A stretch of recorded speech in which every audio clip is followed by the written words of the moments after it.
Hello friends. September is arriving with more changes, deadlines, and updates than most people realize, and several of them have hard cutoff dates that will not extend. Today, I'm going through everything that is starting, expiring, or reaching a critical deadline this September, so you have the full picture before any of these windows close. Stick with me through all 7 of these because the order they arrive in this month actually matters, and missing one can affect the others. Now, let's get into it. Change number 1. The letters arriving in your mailbox this month that most people throw away, and that could cost them thousands of dollars next year. Starting September 1st through September 30th, every Medicare Advantage and Part D plan is legally required to send every enrolled member an annual notice of change, the ANOC. This document tells you every change your plan is making for 2027, which drugs are moving to a higher cost tier or being removed from the formulary, which doctors are leaving the network, whether your premium is increasing, and whether benefits like dental, vision, or OTC allowances are changing. Most people receive this letter, glance at the cover page, and set it aside without reading past the first paragraph. This is one of the most financially costly habits in retirement because the ANOC has written in insurance language, not plain English, and the changes that matter most are usually buried on page 3 or 4 in a chart most people skip entirely. Here are 3 things to check the moment your ANOC arrives. First, your specific medications against the new formulary. Insurance companies are eliminating expensive brand-name drugs from their formularies and moving patients to higher cost tiers every single year, and 2027 is no exception. A drug moving from Tier 2 to Tier 4 can mean $50 to $100 more per month in copays, which adds up to $600 $112 a year for a single medication. If you take 2 or 3 maintenance medications, that number multiplies fast. If a medication is being removed entirely, you need either a different plan or a prior authorization exception. And you need to know now in September, not in January when you were already locked in and the pharmacy counter is the first place you find out. Second, verify your doctors are still in network. Provider network changes take effect January 1st, but insurers finalize and publish those network rosters months in advance, which is exactly why the ANOC exists. Is your primary care physician or a specialist you've seen for years is leaving your plan's network, you need to know before October 15th, so you have time to either switch plans during open enrollment or start the process of establishing care with an in-network alternative. Waiting until January to discover your cardiologist is suddenly out of network means scrambling for a new specialist while also managing whatever condition sent you to that specialist in the first place. Third, note any premium changes, along with changes to extra benefits like dental, vision, hearing, or the over-the-counter allowance. Even $15 to $20 more per month adds $180 to $240 per year. And if your dental or vision allowance shrinks at the same time, the real cost to your household budget is often double what the premium line alone suggests. September is the only month you got this information before open enrollment opens October 15th, and the entire senior population is trained to get through to the same limited pool of licensed agents and helplines at once. If you want a second set of eyes on your ANOC that is no financial stake in which one you choose, SHIT counselors, State Health Insurance Assistance Program advisors, are free, unbiased, and available in every state. They are far easier to reach in September before the enrollment rush hits in October and hold time stretch into hours. Call 1-800-MEDICARE to find your local SHIP program and get on their calendar now rather than waiting until the first week of open enrollment. Change number 2. The month that determines how much your Social Security check increases next January, in a tax trap most seniors are not thinking about. September is the 3rd and final month of the 3-month window the Bureau of Labor Statistics uses to calculate the 2027 cost of living adjustment. July and August data have already been collected. September's Consumer Price Index for urban wage earners and clerical workers, the CPIW, will be published in mid-October, and the Social Security Administration will announce the official 2027 COLA almost immediately after. Current independent projections from analysts tracking the data sit at approximately 3.4 to 3.6%.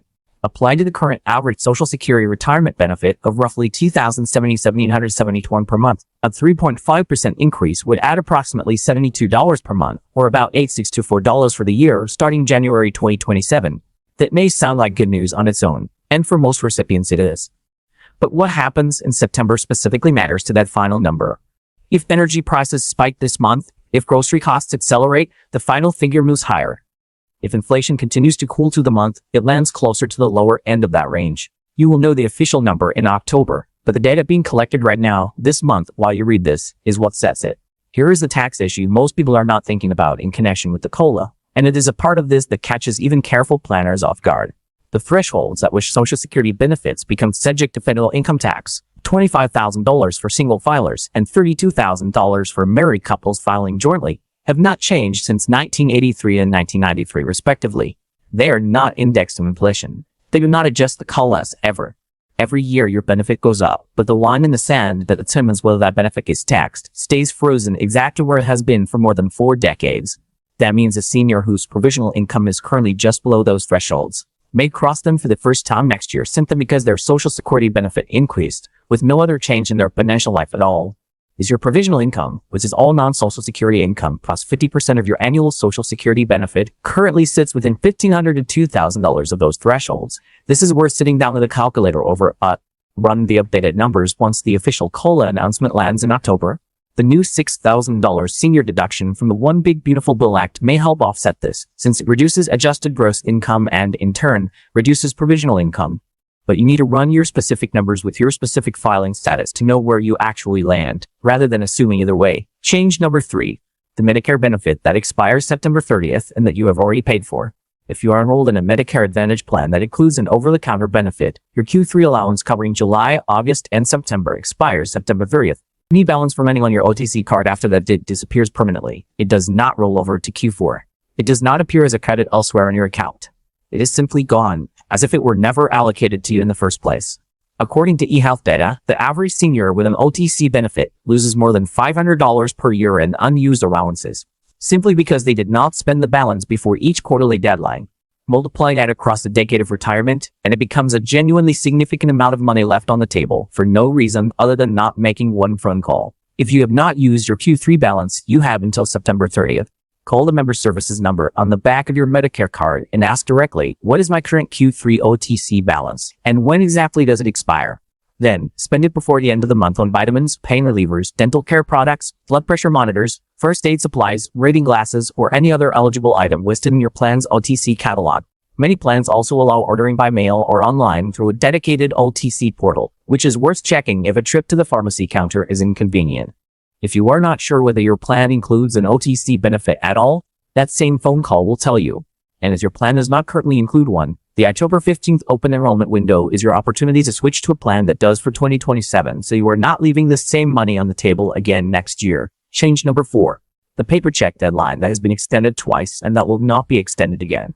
September 30th, 2026 is the final deadline for all Social Security and federal benefit recipients to transition away from paper checks. The U.S. Treasury and SSA have been warning about this transition for more than a year now, sending notices, running public awareness campaigns, and giving recipients ample runway. The deadline has already been extended twice from earlier target dates. According to SSA's own communications, it will not be extended a third time. Anyone still receiving a paper check in the mail as of September 30th faces a real disruption to their October payment, not a warning letter, an actual gap in receiving the money they depend on. The transition to electronic payment is required, and there are 2 straightforward options. The first is direct deposit into a personal bank account.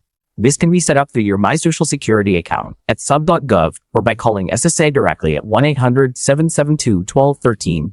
You will need your bank's routing number and your account number, both of which are printed on the bottom of a personal check or available from your bank's app or a teller.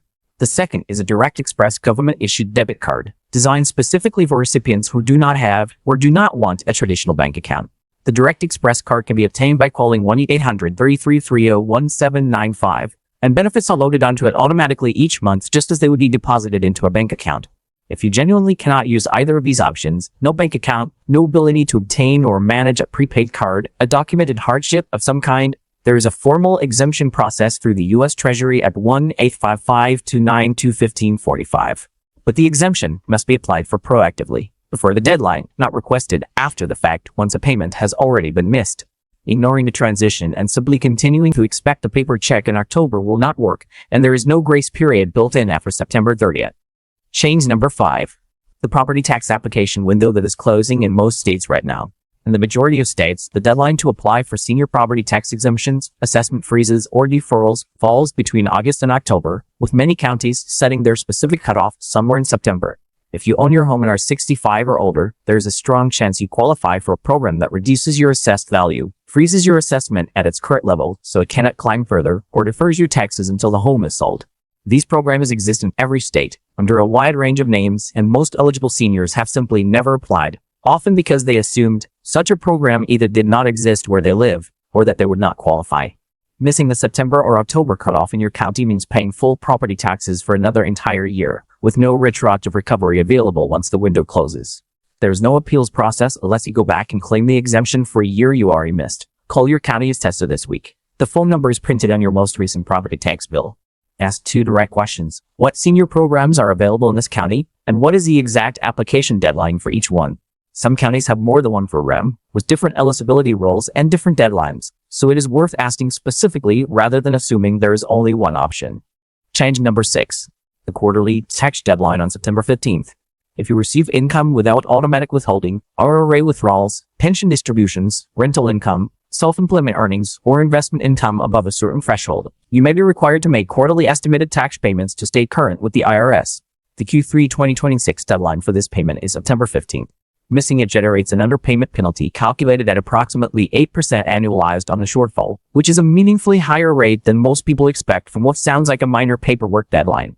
If you have not updated your quarterly payments to account for the new $6,000 senior deduction from the One Big Beautiful Bill Act, September 15th is the moment to recalculate before sending in this quarter's check. You may be overpaying relative to your new, lower taxable income, in which case adjusting now frees up cash, rather than waiting for a refund next spring. Or if your income increased this year through a part-time job, a large IRA withdrawal, or a rental property, you may need to increase your payment now to avoid a much larger penalty when you file in April. Change number 7. The new medical conditions that qualify for accelerated Social Security disability approval, effective now. SSA recently expanded its compassionate allowances program by adding 14 new serious medical conditions to the list that qualifies for expedited disability benefit approval. The compassionate allowances program exists for conditions so severe that standard processing times, which can run 3 to 6 months or considerably longer for a first decision, are simply inappropriate given how quickly the condition progresses. Applications flagged under compassionate allowances are typically approved in days or weeks rather than months because the severity of the diagnosis itself is treated as sufficient evidence, cutting out much of the back-and-forth documentation review that slows down a standard claim. The newly added conditions include rare forms of cancer, severe neurological disorders, and other serious diagnoses that were previously routed through the standard slower review process. If you or a family member has received a serious diagnosis recently and has not yet filed for Social Security disability benefits, or has already filed and is sitting in a lengthy review queue, it is worth 5 minutes to check whether the condition appears on the updated compassionate allowances list at csa.gov/compassionate allowances list at csadis.gov/compassionate allowances. If it qualifies, notify SSA specifically, in writing if possible, that the application should be reviewed under the compassionate allowances program rather than the standard track. The single designation can dramatically accelerate the timeline for actually receiving benefits, which matters enormously when a serious diagnosis is also creating financial pressure at the same time. So, here is September in one place. Your Medicare ANOC letter arrives this month. Read it carefully for formulary changes, network changes, and premium increases before open enrollment opens October 15th. September is the final measurement month for the 2027 COLA, with the official announcement coming in October and current projections sitting at 3.4 to 3.6%, and a higher COLA may push some seniors above the Social Security tax threshold for the first time in their retirement. Your Medicare Advantage OTC benefit for Q3 expires September 30th, so call today and use your balance before it disappears for good. Paper checks end September 30th, so set up direct deposit or direct express card now if you have not already. Property tax exemption deadlines are closing in most counties, so call your assessor this week rather than next month. The estimated tax Q3 deadline is September 15th, so verify your payments account for the new $6,000 senior deduction before you send in this quarter's check. An SSA expanded compassionate allowances with 14 new diagnoses, so check the updated list if a serious medical condition is part of your situation or family members. None of these 7 deadlines wait for you to feel ready. They arrive on the calendar whether you are prepared or not, and the difference between handling them this month versus discovering them in January usually comes down to a handful of phone calls you can make this week. Subscribe, share this with someone you know who receives Social Security or Medicare, and I'll see you in the next one.